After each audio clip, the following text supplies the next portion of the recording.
Spring has sprung, the grass is riz. I wonder where O'Leary is. Not in Ottawa, that's for sure. This time on an emergency Mercer and Mogilevsky show.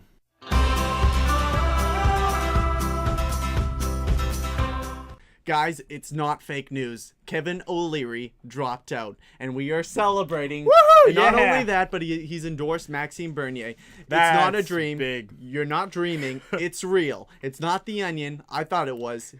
When you see Canada post, Huffington Post Canada post something, you question it. You do research, and after that research was complete, I felt it was true. I couldn't believe it. Mercer, what were some of your thoughts here? Well, I was shocked too. We turned on the World Report by CBC, and we're like, "What?"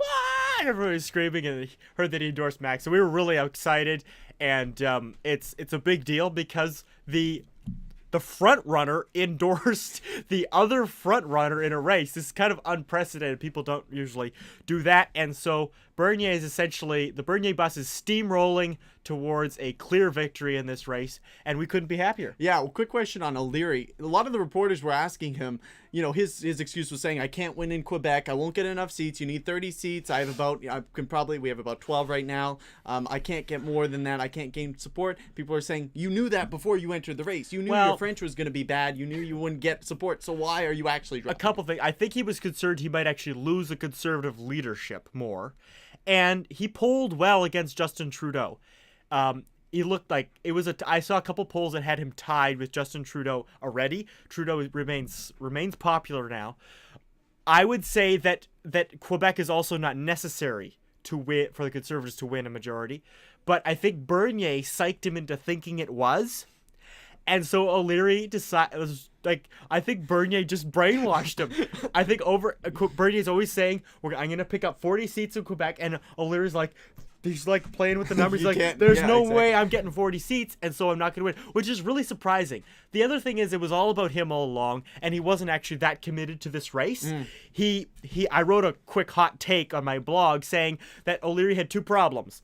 He was not fully committed. He didn't campaign like Trump did. He just wasn't on the road all the time, and he wasn't funny. Those are the two reasons Trump won. He campaigned like a maniac, and he was really funny. And O'Leary wasn't either of those, and so he just wasn't gaining traction. Yeah, well, that's for sure. Something exciting. We Yeah. just got our ballots Today. Yep. So we're gonna be sending these in, and if you're a Conservative Party member, you should have received this by now, hopefully. Don't panic if you haven't. They're coming out. They should be coming out, and it's crazy. It's a whole new world now that O'Leary has dropped out. He's still on the ballot. He's still there. You can put down O'Leary still. You can mark him in somewhere. But those votes, he's going to get knocked off, and those votes will get reassigned at some point. But voting for O'Leary will not spoil your ballot. Make sure you just mark one person in each slot, and you can put in one. You could put in all 10 if you'd like. It's up to you. I would suggest putting in a few candidates and keeping the people you don't like off the ballot. I believe if I heard correctly, I believe it's mandatory to put Bernier as number one. Actually, party. no, well, not quite. It's all you're kind of loose screws if you don't. But you could put down candidates. Vote for the candidate you like the most first, because even if it's Andrew Saxon, who's not going to get a lot of support, that's not going to help another candidate win. Voting for someone else doesn't help another candidate you don't like win. So you can vote for who you want in that order, and mail in those ballots with some photo ID. It's not too complicated. Don't worry about it. Just listen to the instructions and get those ballots in. Do them as soon as possible, because they need to be in time to be counted, and see a Bernier sweep on the 27th of May. Let's see it happen. I think we have all the pieces. Bernier has all the pieces he needs to take home the victory. Looking at some of the polls, Andrew Scheer and Kelly Leach pick up support from O'Leary, as well as Bernier picks up a lot of that. We haven't gotten great polls out yet, but it's looking like it's pretty close between Scheer and Bernier in the popular vote. But when you break that down into points, Bernier's advantage becomes much more clear, because he is so strong in Quebec, and he's strong in the West, and he has support in Ontario. And Scheer is strong in the West, has a bit of support in Ontario, and is very weak in Quebec. So I think it's going to be a Bernier cakewalk at this point. Yeah, I think so. I think you have a decision to make. Are you going to elect a smiling Harper, or are you going to elect some change? Because if you're completely happy with how the Harper administration went, you're perfectly happy with everything that took place there, then you know your candidate. But if you want to see change, somebody who's going to bring change, and I know that's always the Obama's thing was hope and change. Okay, so that's what everyone was always seeking. But who can actually deliver? I'm not saying Bernier is going to be our savior, but at this point, he's the best option. Yeah.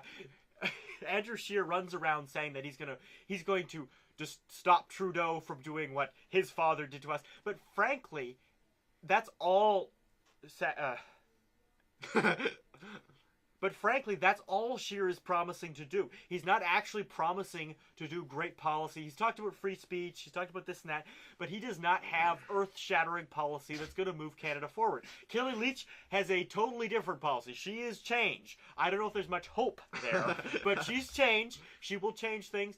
But I don't think there's a lot of enthusiasm for her out of the alt-right. The alt-right supports her, but not anybody else. No, and the alt-right doesn't have the same presence it does in Canada as the United States. It's harder to get behind that. But I think we will see a big turnout for Bernier. A lot of young people are getting on board, and it's exciting to see. And I think he's going to do really well, and I'm looking forward to 2019. As O'Leary put it, like light versus dark, good versus evil. It is so great. Like, O'Leary's campaign is merging with Bernier's. Bernier raised the most money. O'Leary raised the second most amount of money.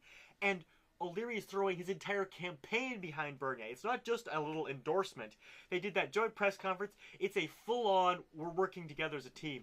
So I don't know how they could be stopped. No, I don't think they will be stopped. Oh, Chris Alexander is great. Chris Alexander sent her an email saying, like, we do not want a team-up of a libertarian and a TV personality. I'm like, what else do you want? Like, that's the two great things. It's like a TV personality and a libertarian working together. What else do you want? It sounds like the perfect candidate.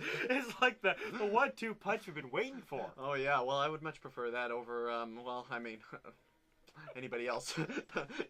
Yeah. Anyway, this was a quick episode. We wanted to get this out there to you guys as soon as we heard the news. It's exciting news. We're pumped. We're going to send in our ballots. Let's make the Bernier revolution happen, and let's feel the Bernier. Yep, feel the Bernier. Vote, vote, vote. Let's do it.